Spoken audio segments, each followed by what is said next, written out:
ఇవాళ కేంద్ర ప్రభుత్వం కగార్ అనే ఆపరేషన్ పేరు మీద ఛత్తీస్గఢ్లో యువకులను గిరిజనులను ఊచకోత పోతా ఉన్నారు. అది ధర్మం కాదు. వీళ్ళు ఏమవుతున్నది, నక్సలైట్లు ప్రతిపాదన పెడుతున్నారు. మేము ప్రభుత్వం దగ్గరికి వచ్చి చర్చలు చేయడానికి సిద్ధంగా ఉన్నాము అంటున్నారు. నేను కోరుతా ఉన్న కేంద్ర ప్రభుత్వాన్ని, బలం ఉన్నది కదా అని చంపుకుంటా పోవుడు కాదు, అది ప్రజాస్వామ్యం కాదు.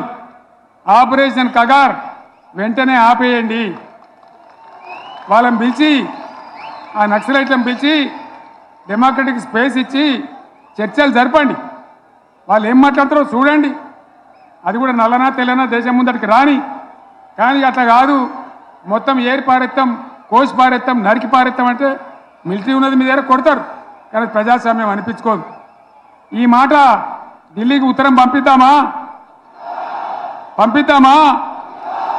మీరందరూ సపోర్ట్లు కొడితే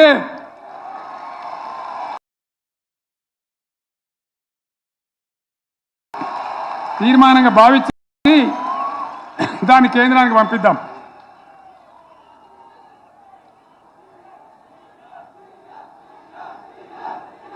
ఇక్కడ 30